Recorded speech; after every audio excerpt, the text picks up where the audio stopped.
Sure to turn your microphones and speak directly into your microphones.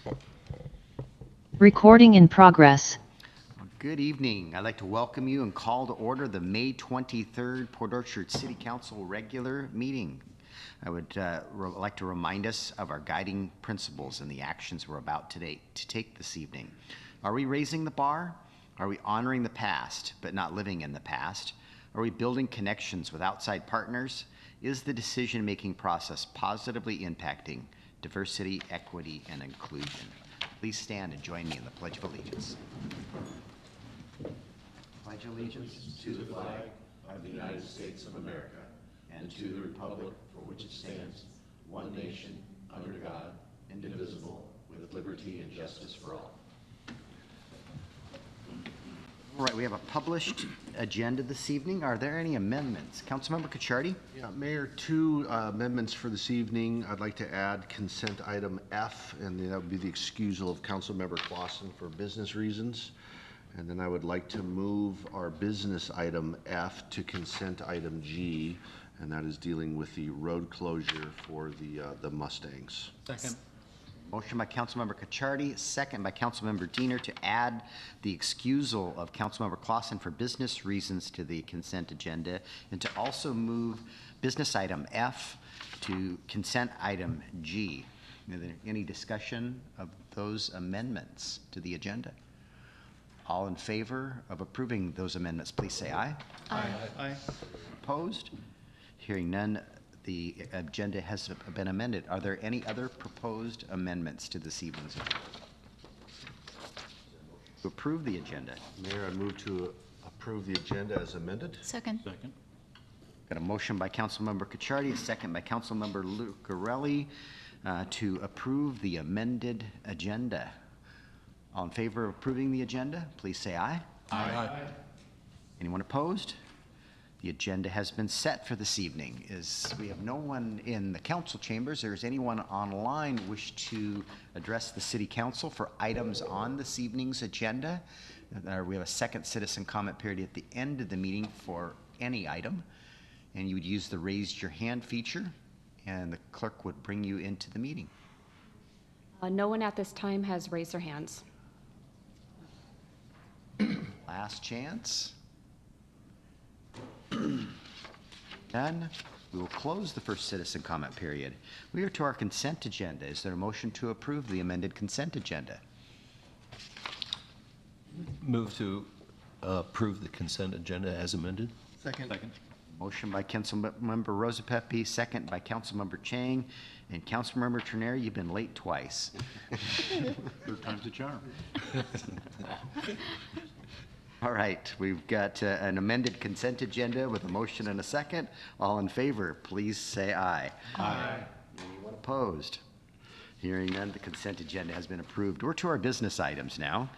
The first, which is item A, adoption of an ordinance amending Port Orchard Municipal Code, Chapter 20.200 to conform with the updates of the state building code. Mr. Bond, this is you. Yes, thank you, and good evening, Mayor and members of Council. The Washington State building codes are typically updated on a 3-year cycle. On July 21st, 2023, the 2021 building codes take effect under state law pursuant to RCW 19.27. As such, the city is required to amend Port Orchard Municipal Code Section 20.200 to reference these new codes. The proposed ordinance changes references to the 2018 code to make those references to the 2021 codes, and has an effective date of July 1st, 2023, consistent with state law. A summary of code changes as prepared by the City of Mercer Island has been attached to the staff report for your reference, just to give you an indication of the code changes. And I can say the big ones that most people are concerned about are the updates to the energy code that are adding costs to developing housing, especially single-family housing, and we had to adopt the Wildland Urban Interface Code, which has to do with wildfires and the risk where urban development meets forested areas. And so there are new requirements depending on where you fall in a map that is maintained by DNR. And you have to do things such as having gutter guards so that leaves and debris doesn't build up in your gutters. There's some exterior siding requirements and other building codes when you're in these designated zones. The recommendation is to approve an ordinance amending Port Orchard Municipal Code Section 20.200 as presented. Councilmember Trenary. Mayor, I move to adopt an ordinance amending POMC Chapter 20.200 to conform with updates to the state building code under RCW 19-20.27 as presented. Second. Motion by Councilmember Trenary, second by Councilmember Lucarelli. Mr. Bond, so do we have any of those designated areas within our city? Oh yeah, I would say probably 2/3 of the city is in one of the designated areas. It's only the Bethel corridor and the oldest part of the city near downtown that is outside of that wildland urban interface. So I did meet with DNR because I had some questions about the maps that they produced. For instance, our marinas were shown as a wildland area, and it was because some buffering had just left some residual color on the map, and so they're going to touch that up. I also gave them new information on recent development because when they ran their maps, it was based on aerial photos that were a few years old, and so I pointed them to some of the new stuff in McCormick West, McCormick North, Stetson Heights, those areas. I said, look, this is all developing. There are structures there now, and they were shown as vegetated areas with no development. So DNR is still fine-tuning these maps, and they're going to be sending me a revised map here soon, but that's something that they will update on a 3-year rolling basis, and I'm hoping that data will be more accurate in the future. Right now, most of the city is in those safety zones. Thank you for that clarification. Other questions for Mr. Bond? Okay. I guess I'll just point out that urban interface set of codes causes, I don't know about in the city, but I think it causes potential of conflict between different ordinances. For example, perhaps the critical areas ordinance, and if you're required to do some plantings or something like that. And that was the initial impression that I had because I was reading the original unedited version of the WUI that the state has since amended. Okay. The section that really had conflicts with critical areas buffering has not been adopted by the state of Washington. So I don't see as many conflicts now, but I do see the potential for conflicts in the future as we bring more of that code book into focus. There is another area that we may have to revisit at a later date.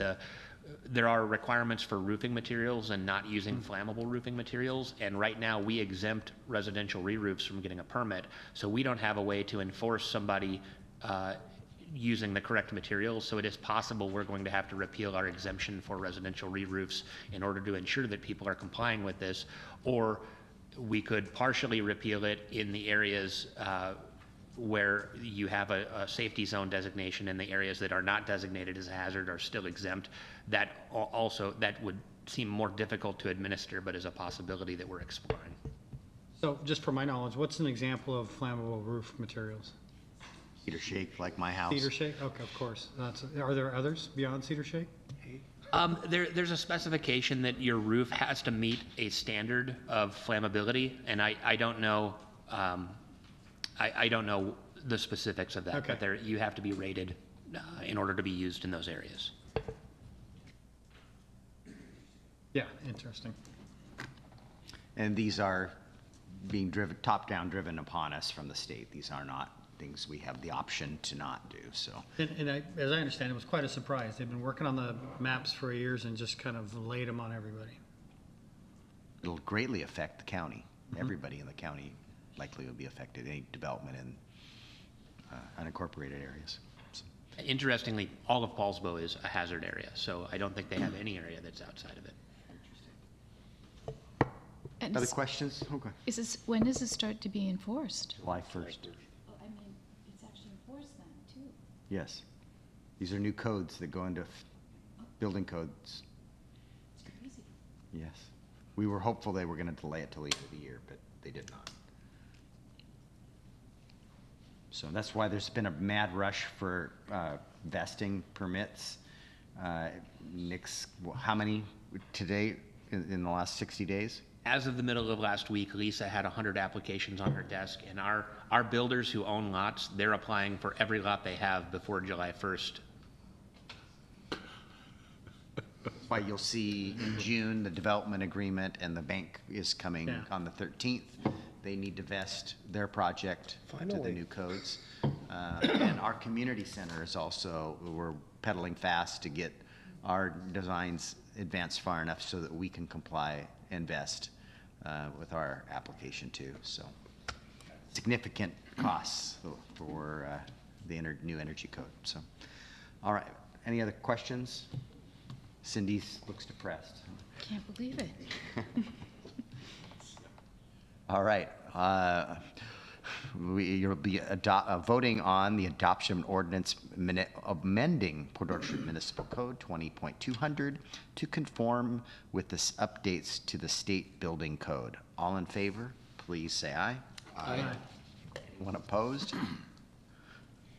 The ordinance passes. I think they were all reluctant ayes, but we didn't have much choice in the matter. We're to item B, adoption of a resolution approving a small works contract with StripeRite, Inc. for the 2023 City of Port Orchard Road Striping Project. Mr. Lang, this is you. Thank you, Mayor. Good evening, Council. City of Port Orchard updates road striping in the city on an annual basis. By this resolution, the City Council would authorize the mayor to execute a contract with StripeRite, Inc. for the 2023 City of Port Orchard Road Striping Project. On April 14, 2023, consistent with RCW 39.04.115 and the city's procurement policies adopted by resolution number 036-22 as amended, Public Works staff established a list of qualified contractors to perform the project from the 2023 MRSC Small Works roster for the main category, roadway construction, repair and maintenance, and subcategory, asphalt pavement grinding, planing and pulverization, pavement markings. A copy of that list of qualified contractors is attached to the resolution as Exhibit A. On April 14, 2023, and pursuant to resolution number 036-22, the city's Public Works Department emailed an invitation to bid for the project to 5 qualified contractors on the list. One bid was received by the April 28, 2023 2 p.m. deadline, at which time staff determined StripeRite, Inc. as a presumed responsive and qualified low bidder. The final bid amounts were as follows. StripeRite's bid was $67,593.48. On May 1st, 2023, the city's Public Works Department staff completed the MRSC mandatory bidder responsibility checklist and determined that StripeRite, Inc.'s bid of $67,593.48, applicable tax included, was the lowest responsive and responsible qualified bid.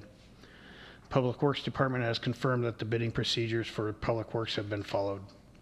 Staff recommends that the City Council adopt a resolution authorizing the mayor to execute a contract with StripeRite, Inc. for the 2023 City of Port Orchard Road Striping Project in the amount of $67,593.48. Councilmember Chang.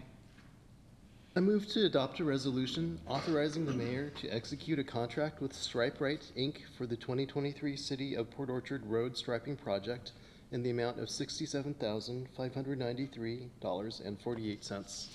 Second. By Councilmember Chang, a second by Councilmember Diener. Do you have any questions for Mr. Lang? Something we do every year. All right, with that, you'll be voting on the adoption of a resolution approving a contract for the striping with StripeRite, Inc. for our 2023 striping project. All in favor, please say aye. Aye. One opposed. And the contract has been approved. We're to item C, adoption of a resolution approving a contract and easements with Puget Sound Energy for the electric vehicle charging stations project. Mr. Lang, this is you again. Thank you. In an effort to lessen the city's carbon footprint, as older vehicles in the city's fleet age out of useful condition, the city has chosen, whenever feasible, to purchase electric vehicles for the fleet. The growing EV fleet requires charging stations to ensure the vehicles are continuously charged and ready for service. The EV charging station project will be designed and constructed by Public Works staff and located at the Public Works shop facility. The project triggers the need for the installation of a Puget Sound Energy primary line extension, transformer, and commercial service onto city property to meet the power requirements of the new charging stations. PSE has provided the city with a commercial electric facilities contract for PSE's required design and associated costs for the electrical improvements in the amount of $63,045.02. The proposed expense is within the 23-24 biennial budget authority. PSE has also requested a non-exclusive easement that contains both a power easement, or otherwise known as easement number 1, and a vault easement known as easement number 2. Staff have confirmed that both easements are necessary for continued maintenance and continuity of service for the project. Staff recommends approval of a resolution authorizing the mayor to execute a power easement, vault easement, and a contract in the amount of $63,045.02 with Puget Sound Energy to install and maintain electrical infrastructure for the electric vehicle charging station project. Councilmember Kuchardi. Mayor, I move to approve a resolution authorizing the mayor to execute an easement and contract with Puget Sound Energy to install and maintain electrical infrastructure for the electric vehicle charging station project in the amount of $63,045.02 and in a form that is acceptable to the city attorney. Second. Councilmember Kuchardi, a second by Councilmember Teener. So this is the first step in the charging infrastructure we need to support the Ford Lightnings that we have ordered. Any idea yet? They should be here this year. We're in the queue. We've been in the queue for over a year, so hopefully they'll be here and we can get this infrastructure installed prior to them showing up. So I think we have 8 total ordered, and we get about half of them this year. well, we have 4 of them ordered. We haven't ordered the 4 that are approved for this biennial due to the fact that we had to wait such a long time. Plus, we don't have the infrastructure at this point yet. So hopefully we can get the 4 or get this infrastructure installed, get the 4, and then we'll order the next 4. Wait 2 years. Hopefully not. I'm curious, will those Lightnings have the generators, the generator capacity built in? Yes. Curiosity, and this may be not relevant, but will these be able to tie in on the grid with our solar project? Or is the solar just for City Hall? The solar's just for City Hall. I was going to save this for my mayor's report, but I'm sorry. I learned when I visited the White House of an initiative that will pay local government a credit. So consumers can get a credit for doing green energy products, whether it be a heat pump, the solar array, electric charging stations, or buying an electric car. The federal government is actually going to write checks to local government for this. I don't know how big the checks are. The rules are still being written. And I'm uncertain, and I'll talk more about this in my mayor's report, if the whole debt debate and what's going to get axed, whether or not this is reality or not. So, if we truly do get a check for the heating system and the solar array out here, I'll probably be talking to you about putting the solar panels on the Public Works building. If the government's going to pay us to do it, and I don't know how much is the thing. So more to come. Okay, So cool. So Councilmember Chang. I just have a minor question out of curiosity. Regarding their contract, I find it weird that they broke it into construction costs and non-refundable construction costs. Do you have any idea what that's about? Yeah, so the non-refundable is for the materials and they're part of the work. I think after, and I had the electrician look into this, after 6 months, we can apply for some reimbursement associated with how we charge, when we charge. So we just have to do our due diligence 6 months after the installation, and they look at our power consumption for that 6 months, and potentially we could get reimbursed up to $37,000. Nice. Thank you. Questions? Big step forward. Yeah. So, all right, you'll be voting on a resolution approving a contract with Puget Sound Energy for the electrical vehicle charging stations project. All in favor, please say aye. Aye. Anyone opposed? Hearing none, the contract has been approved. We're to D, adoption of a resolution granting final plat approval for McCormick Woods North Phase 3, Division 3. Mr. Bond, back to you. Yes, on February 6, 2023, McCormick Development Corporation, LLC, a successor owner to Gem 1 LLC, submitted an application for final plat approval for McCormick Woods North Phase 3, Division 3. The hearing examiner granted preliminary plat approval with conditions on October 20th, 2010. Subsequently, the hearing examiner approved a request for a preliminary plat modification on December 20th, 2021.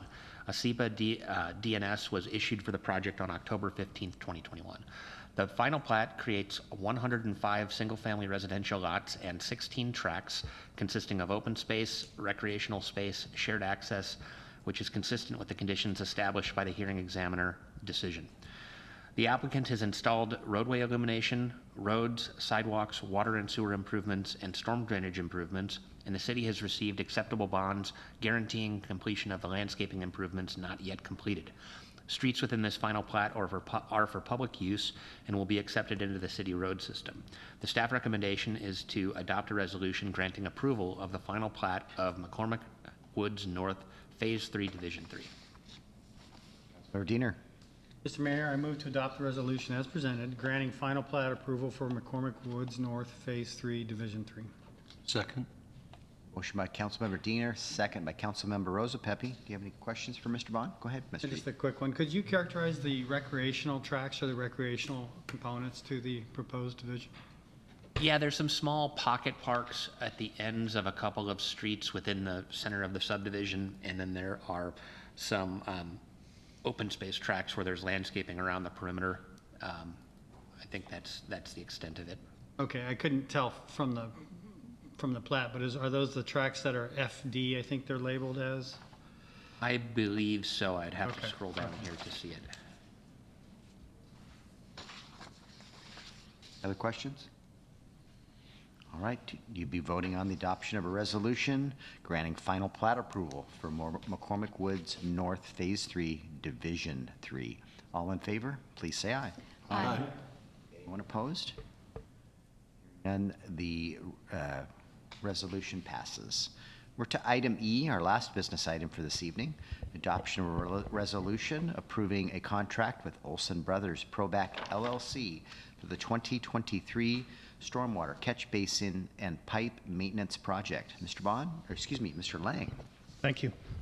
The city is required by the Department of Ecology to inspect and clean catch basins and associated piping throughout the city on a regular basis. Due to limited in-house capacity and expertise, the city requires the services of a qualified contractor to perform the associated work. By this resolution, the City Council will authorize the mayor to execute a contract with Olson Brothers Provac LLC for the 2023 Stormwater Catch Basin and Pipe Maintenance Project. To select Olson Brothers Provac LLC, on April 24, 2023, Public Works staff established a list of qualified contractors from the 2023 MRSC Small Works roster for the main category, storm drainage facility construction, repair and maintenance, and subcategory catch basin cleaning, vectoring, jet rodding to perform the 2023 Stormwater Catch Basin and Pipe Maintenance Project. A copy of that list of qualified contractors is attached to the resolution as Exhibit A. On April 24, 2023, and pursuant to resolution number 036-22 as amended, the city's Public Works Department emailed an invitation to bid to the project to 10 qualified contractors on the list. One bid was received by the May 9, 2023, 2 p.m. deadline, at which time Olson Brothers Provac LLC was deemed and presumed responsive and qualified low bidder. The final bid amounts were as follows. Olson Brothers Provac LLC's bid of $76,214.78. On May 9, 2023, the city's Public Works Department staff completed the MRSC mandatory bidder responsibility checklist and determined that the Olson Brothers Provac LLC's bid of $76,214.78, applicable tax included, was the lowest qualified bid. The Public Works Department has confirmed that the bidding procedures for Public Works has been followed. Staff recommends that the City Council adopt a resolution authorizing the mayor to execute a contract with Olson Brothers Provac LLC for the 2023 Stormwater Catch Basin and Pipe Maintenance Project in the amount of $76,214.78. Member Lucarelli. I move to adopt a resolution authorizing the mayor to execute a contract with Olson Brothers Provac LLC for the 2023 Stormwater Catch Basin and Pipe Maintenance Project in the amount of $76,214.78. Second. Motion by Councilmember Lucarelli, second by Councilmember Cacciardi. Are there any questions for Mr. Lang on this? All right, you'll be voting on resolution approving a contract with Provac Inc. for the catch basin cleaning and pipe maintenance. All in favor, please say aye. Aye. Anyone opposed? Hearing none, the contract has been approved. We don't have any discussion items this evening, and our committee reports will probably be brief because I don't believe anybody's met. Our Economic Development is meeting on June 19th, Utilities on June 13th, and correct me if you guys have met since any of these committees have met since our last meeting. Finance's meeting has been postponed or changed from June 20th to June 14th at 3 p.m. And Transportation Committee was supposed to meet tonight, but they lacked agenda items, so that meeting was canceled. I see Chimes and Lights is on June 26th. But you did meet. Well, give us a report. Just a brief report. Actually, we're just waiting to find out the price of trees this year. We may have to switch from Fraser fir trees to Douglas fir, and we're not sure of the price. So we're waiting on that, but moving forward with the event. Okay. Trees are going up in cost just like everything else. All right, land use, June 21st. And I do have a report from the. Perfect, please. Okay, so last meeting was on May 10th. We had 5 discussion items. The first one was on SEPA rules, State Environmental Policy Act rules, and the city examining revising SEPA thresholds for residential development as the state has allowed, and perhaps a commercial component to that at some point to be determined. The next discussion item was about Kitsap Public Utility District and fiber service provisioning. And the city met with KPUD and talked quite a bit about this. The city may require empty conduit so that as part of future development, people have options. They have choices for their providers. And this is something that we would likely model after Paulsbo's current efforts to allow KPUD in the city limits there. And this also might be something that is linked to multifamily tax exemption program as well. And this is also largely for new development where overhead cable can be accessed typically. The next thing we talked about was an open space tax application in the city. So if you're not familiar with it, that's a program that the state allows for a tax reduction annually if you have a portion of your property that can be dedicated as open space in perpetuity. So we have an application for that. It's a landlocked piece of property. I believe it belongs to McCormick, and they've applied for that. Correct me if I'm wrong there. And then the fourth item was a discussion about the building code that we talked about tonight. And the fifth item was the housing action plan, which we talked about at work study last week as well. Feel free, anybody, to add anything to that. I don't think the committee was supportive of that application for the open space exemption on that parcel. Yeah, correct. Well, if I understand the process correctly, they get to apply to the planning commission. Planning Commission, okay. Yeah, so. All right. So stay tuned, more to come. The lodging tax, I don't see that a meeting has been even scheduled yet. It'll be this fall. And sewer advisory, you'll meet on June 21st. And I don't have anything for housing. Kitsap met this morning, nothing, approved their budget. They're just in much different financial situation than they were in years past. We're planning for a retreat towards the end of summer. And one of the agendas I want to see on our agenda is, now that we're likely bankable, what project are we going to move forward with first?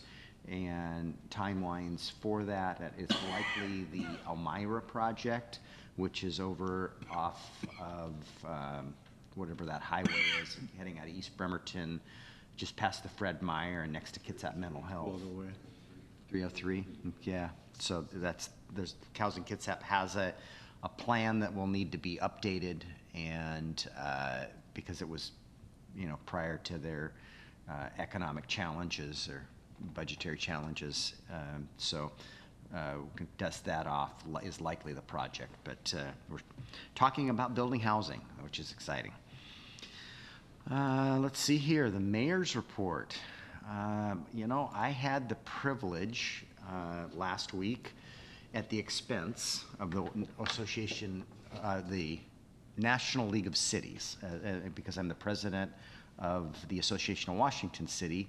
So there's a league or an association in every state. So about 20 of my peers throughout the country visited Washington, D.C. last week. The first day we visited the House, and particularly met with Senate staff, the Senate budget writers actually, the budget writing staff, and they gave us the doom and gloom of the debt and the consequences to that, which are pretty dire if action can't be taken by the end of the month.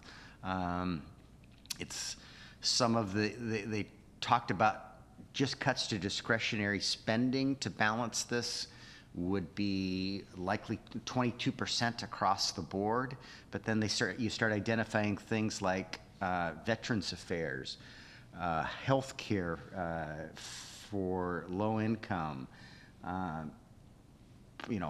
affordable housing subsidies and things of that nature. You start peeling those things off, and then everything else like transportation and other programs would likely see about a 30% cut. And then the plan that they laid out is to get to a balanced budget over a 10-year period. So this is the first round of cuts and continue for over a 10-year period. So after that was the morning, and then the afternoon, the Senate staff, the senior Senate staff came in and told us about all the great bills that their senators are working on. But I was watching, and I'm adding up and go, but all those things are costing money. So which way is the wind blowing? I was, so anyway, that afternoon, at the end of the day, I got to participate with Senator Cantwell. She was doing, is advancing a bill for rail safety. We're seeing all these derailments. Well, we don't have railroad tracks bisecting our town. Tens of thousands of communities across our nation, and many in our state do. And there's no regulations in our country related to requiring the rail industry to disclose what they're transporting other than petroleum. And there are hazardous materials, there's chemicals, there's explosives, and when these trains derail, our first responders are showing up at the scene not knowing what it is that they're dealing with. And so it was pretty cool. She called me out by name and thanked me for being there at the press conference. I was standing off her left shoulder. And the next day, I had the pleasure of visiting actually the White House and the executive offices. The president was off at the summit, but we've got briefing on a number of initiatives and programs that the president is pushing. But once again, all those things cost money. So I'm not really sure where reality lies as whether these programs and initiatives are going to be funded, what the budget cuts are going to be, but I know that it will have dire consequences to our economy if they can't reach a deal and we default on our debt. So so it's a very informative trip, and thankful that the Association of Washington Cities provided me this opportunity to travel on behalf of the National League of Cities. So. Next, I've got, we received a grant for design work for Tremont phases 2 and 3, and that will be basically designing and looking at alternatives for the signal at Port Orchard Boulevard and at Sedgwick and Tremont as it transitions to Lund there. likely is roundabouts, but we have to go through a process and a public outreach process. But we got $730,000 for the design work related to that to determine what it is that section of roadway would look like. The Marina Pump Station, we've finally received college approval of our plans, and we should be out to bid in the first week in June, is what I'm hearing. Splash pad is finally underway. Have we broken ground on that? Have they started they're under construction? Okay, so we did that initial wetlands analysis, and it was determined that the building could stay where it was initially planned for. So that project's underway, and we can't get it done fast enough. So hopefully we can use that facility sometime this summer. Any early estimates on when it'll be available? August. Yeah. Can we stick with August? Fingers crossed. School. Yeah, I hope not. Right. So, and as I'm required to do, we periodically update our personnel policies, and I need to report that to you. And so we updated our policies related to the military leave and the Washington Families Cares Act to comply with state and federal regulations. So that concludes my mayor's report. And now we'll go to the department heads. Mr. Lang? Yeah, sort of dovetail off yours. We also received funding for Safe Routes to School from Berry Lake to Hovde as well. We received notification of that a couple days ago. I think it's 1.3 million for that. I forgot to forward that to you, sorry. And also the Shroof Water Main project is under construction as well. And some good news on the totem pole. I have been in contact with Bill Martin, who is the grandson of the original carver, Frank Smith, and we're working out the logistics at this point to actually get him and do some restoration on that pole. So more than likely it's going to be coming down and being transported to Nia Bay so he can appropriately restore it, and then we'll bring it back and then put it back up. So hopefully in the next month and a half, we should have a restorated pole. So that's all I got. Thank you. I think we need to, whether it's the Suquamish tribe or the Nia Bay tribe, we'd love to do a ribbon cutting and a bit of a ceremony. Yeah, it's the Makah tribe. Tribe, yeah, Yep. have them down. Yeah, I can reach out to the Cultural Resource Center up there and see if they're interested. As we get close to putting it back up to do something, Okay, recognize that. for sure. Will you also just put up a little plaque that says this is being refinished and we'll be back? So Yeah, we can put up, an A-frame or something with some sort of message on it just to let the public know that, Yeah. it is being restored. Bond? Yes, I emailed the city council yesterday with an update on McCormick Village, and I'm pretty excited about this project. I'm going to share my screen real quick just for the benefit of the public. We have received final plans for the McCormick Commercial Village. This is going to be located at the intersection of Southwest Yarrow Street and Campus Parkway, just off of Old Clifton, and across the street from what will be a new west entrance to McCormick Village Park. And of course, my Zoom tab is blocking my other tabs here, and I can't cycle through them. The renderings that are on our website, it gives an overview of this commercial area. The intersection of Yarrow is on the right of the page, and Campus Parkway is on the bottom. Our McCormick Village Drive is on the bottom, and it's truncated here, but this goes through to the roundabout to the left. Each one of the numbers on the maps corresponds to a 3D camera where you can do like a Google Street View and look around in the new development. And I'm going to rearrange my tabs and see if I can actually get to the one that I want here. Here we go. So this, you can go online and click on this link and walk through the new development. So this is looking north on McCormick Village Drive with the parking at the right for the new entrance to McCormick Village Park. You'll go into a two-way street that provides access to the parking lot and then transitions into a one-way Woonerf Street, which is a shared street for pedestrians and people where it's like a 5-mile-an-hour design. There's a few parking spaces up here, but it's a very safe zone, and if cars feel comfortable driving through there, they can, but they're not going to be comfortable going more than about 3 or 5 miles an hour. And you can click on each of the dots throughout the neighborhood. You can see what this looks like with these commercial, retail, and restaurant uses. And so as you walk through here, you'll see a variety of restaurants with indoor, outdoor seating, park-type features, and it's all pedestrian-oriented so that people who live in this area can hopefully walk to a restaurant or a boutique or some other place to shop. So there's a great deal of cool amenities, and I think this is going to really be a huge selling point for especially the McCormick North and West areas where new houses are going in. I'm told by the developer that they have the first tenant. They believe they've agreed to terms. I don't know if they have an agreement yet. They haven't told me who it is. So they intend to apply for the first building permits for this at the end of this year, and then construct early next year. So this is another angle of that Wooners Street, and then it transitions out into across the street here. It's shown as grass right now, but this is the mixed residential neighborhood with houses with backyard cottages, and also some low-scale apartments and duplexes and cottage housing. So there'll be a fairly high-density, detached type housing environment within walking distance of this cool little commercial area. So this is one of the most exciting things I've worked on in my career, and I'm really excited to see it move forward, and I think you're going to see groundbreaking on this probably by the end of June. Wow, that's exciting. So are each of those commercial buildings going to be individually owned, or are the developers building them and leasing them? I think it's a build and lease situation.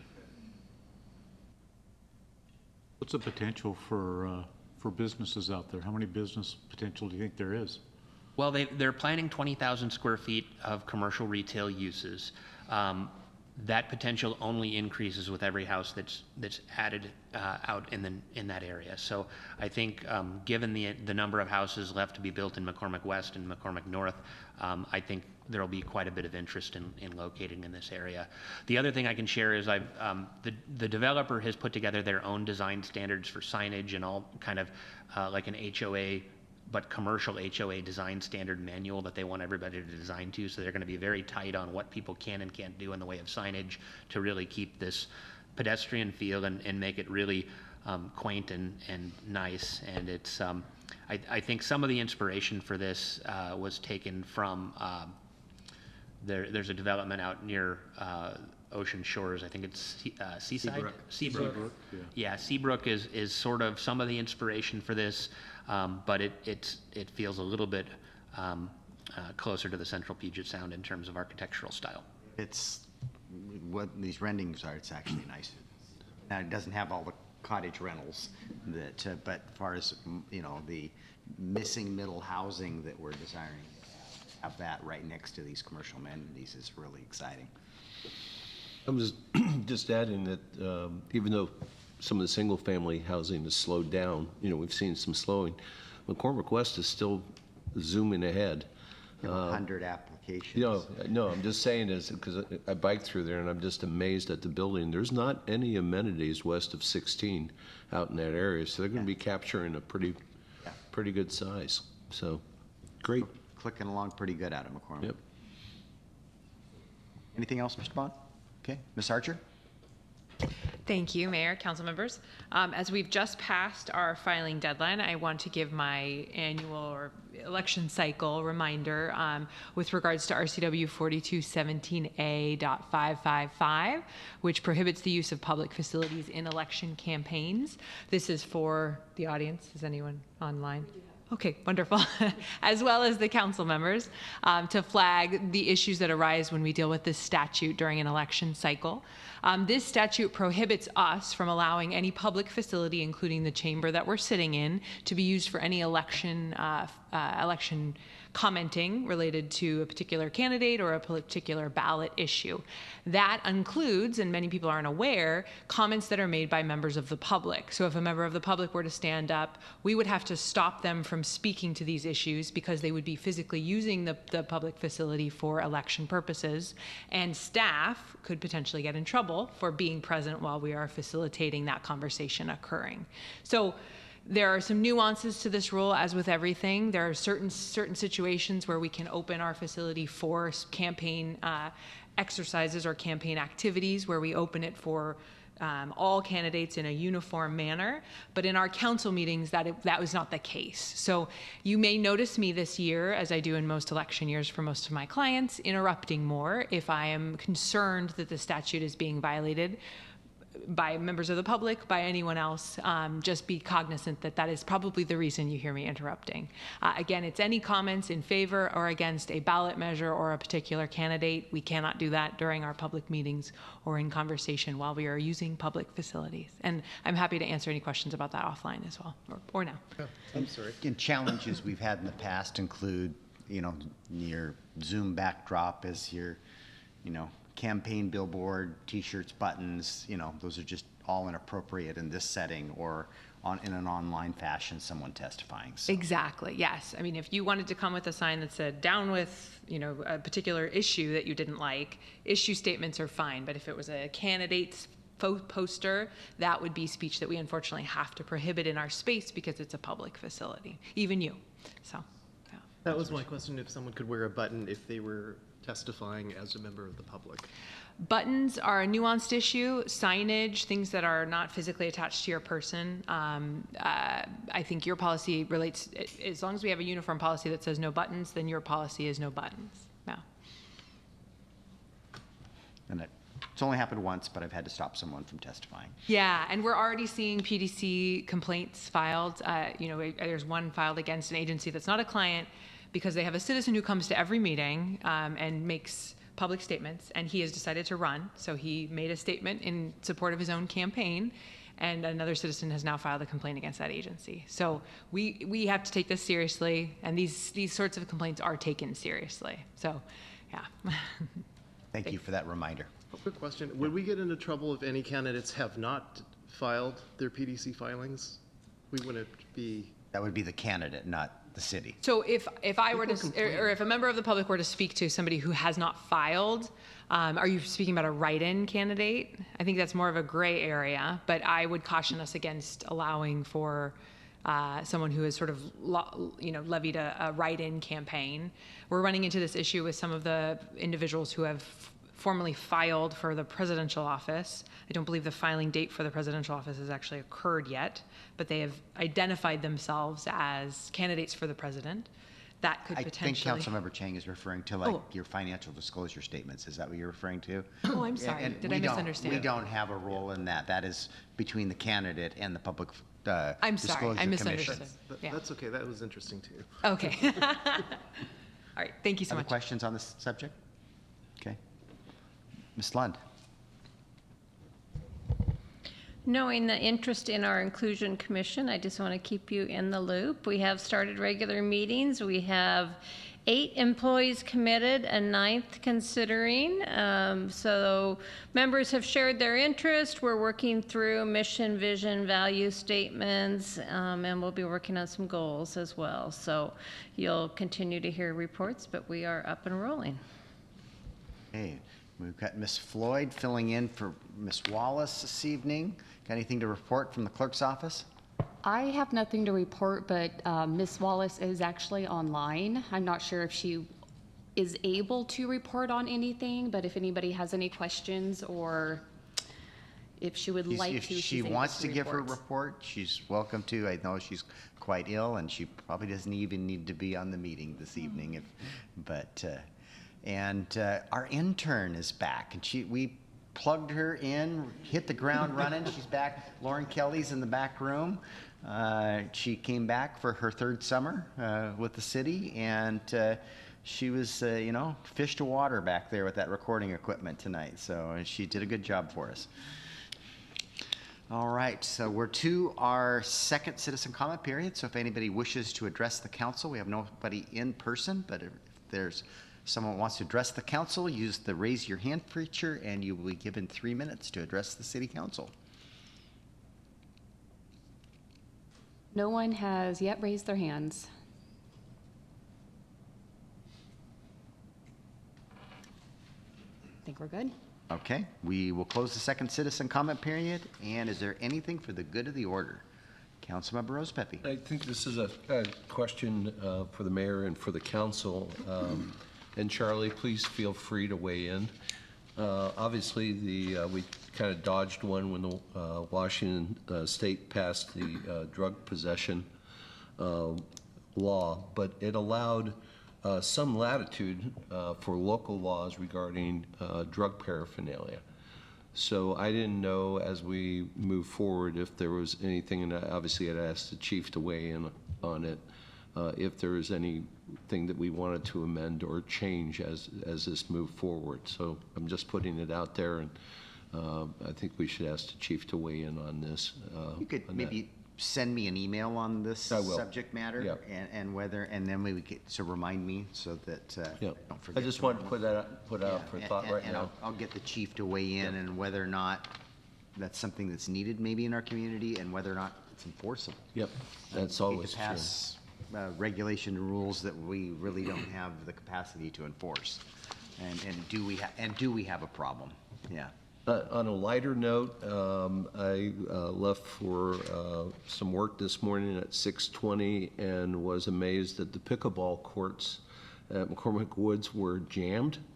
And I ran into a avid pickleball player in McCormick Woods, and she was very excited about the courts being put in at Givens.